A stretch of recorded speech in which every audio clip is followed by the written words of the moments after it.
जमलेल्या माझ्या मित्रांनो, खरं तर मगाशी योगेश चिले म्हणाला की तुम्ही 50 जण असाल, एका गावात 50 जण असणं खूप मोठी गोष्ट असते.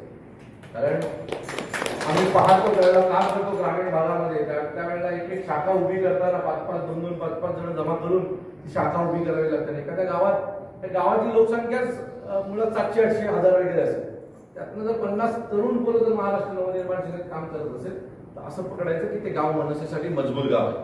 त्यामुळे सगळे येणाऱ्या निवडणुकीत तुम्ही किती मजबूत आहात हे दाखवून द्यालच. मागील काही दिवसापासून माझ्या कोकणात सन्माननीय राजसाहेबांच्या आदेशाने विविध बैठका झाल्या, विविध दौरे झाले. साहेब स्वतः 2-3 वेळा कोकणात येऊन गेले आणि ज्या पद्धतीचं वातावरण मागच्या काही दिवसात आपल्या कोकणात आहे हे सगळ्यांनीच पाहिलेलं आहे. खेडमधली सगळ्यात शेवटची बैठक, माझी जी आजारी पडायच्या आधीची सगळ्यात शेवटची जी बैठक झाली ती खेडची झाली. आणि खेडची बैठक जी झाली ती पाहिल्याच्या नंतर म्हणजे त्या हॉलमध्ये प्रचंड पाऊस असताना देखील 2-2.5 हजार लोक जर जमली असतील, खेडमध्ये आपली ताकद काय आपल्या कोणाला सांगायची गरज नाहीये. आणि वैभव खेडेकर असताना आम्हाला ताकदीचा विषय येत ना. वैभव खेडेकर एकटा उभा राहिला तर त्याच्या पाठी 200-500 लोक उभी राहतात हे आम्हाला माहिती आहे. कारण ज्या वेळेला आता मध्ये आम्ही साहेबांकडे बसलो होतो आणि त्यावेळेला मी वैभवजीला तो किस्सा सांगितला. मी होतो, नितीन सरदेसाई होते, साहेब होते. त्यावेळेला सरदेसाई साहेबांनी सांगितलं की साहेब ज्या वेळेला आम्ही मुंबईमध्ये विविध कोकणी माणसांकडे जातो त्यावेळेला ती माणसं आवर्जून सांगतात तुमचे वैभव खेडेकर आहेत ना, त्यांच्याकडे आम्ही जातो किंवा तुमचे वैभव खेडेकर आहेत ना कोकणातले, त्यांना आम्ही ओळखतो. त्यामुळे वैभव खेडेकर नाव हे कोकणाला सांगायची गरज नाही.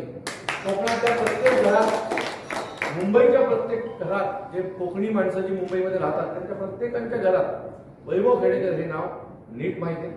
काल वैभव खेडेकर माझ्याकडे आले होते 2 दिवसापूर्वी. वैभव कधी आला होता? परवा आले होते गणपतीला. माझे वडील देखील आवर्जून वैभव खेडेकरांना भेटायला गेले आणि वैभव खेडेकर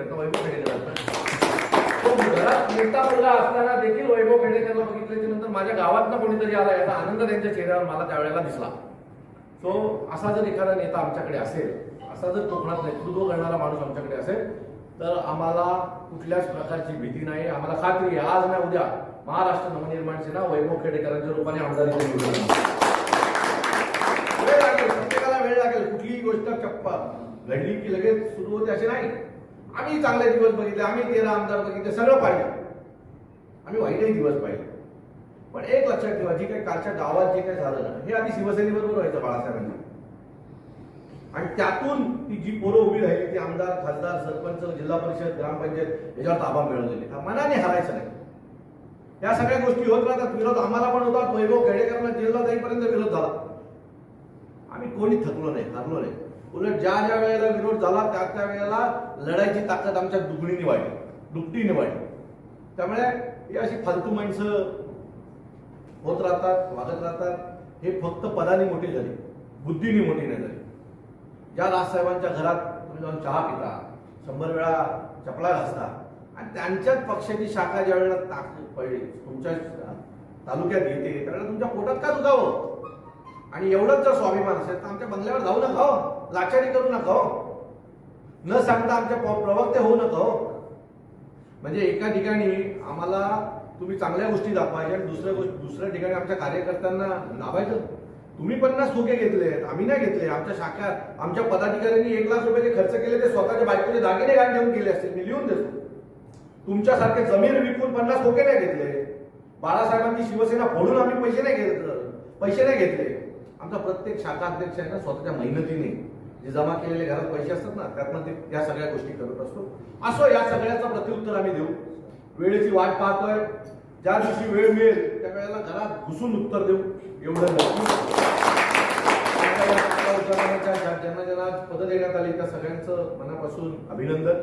वैभवजींनी जी 2 नावं जाहीर केली ती 2 नावं तुमच्या गावांमध्ये वादळासारखी फिरली पाहिजे, घराघरात गेली पाहिजे. आणि एक दिवस तुमच्या गावात येताना पहिलं महाराष्ट्र नवनिर्माण सेनेचा सरपंच या गावात राहतो असा बोर्ड आम्हाला ज्या दिवशी दिसेल ना त्या दिवशी लढाईची आम्हाला जी लढाई तुम्ही लढता ना त्याचा आनंद आम्हाला मिळेल. कोकणात सतत येणं होणार आहे, बैठका होणार आहे. सन्माननीय राजसाहेबांच्या आदेशाने काम आम्ही सुरू केलेलं आहे. मला पूर्ण खात्री आहे की तुम्ही सगळे सहकार्य कराल. आज एक गावात 50 लोकांची शाखा उभी राहते, आजूबाजूच्या गावात देखील अशा शाखा उभ्या राहाव्यात आणि महाराष्ट्र नवनिर्माण सेनेचा बालेकिल्ला खेळ आहेच, पण भविष्यात पूर्ण रत्नागिरी ही महाराष्ट्र नवनिर्माण सेनेची बालेकिल्ला म्हणून उभी राहू अशी आई कालकाई मातेच्या चरणी प्रार्थना करतो आणि तुझा सांगतो जय जय महाराष्ट्र.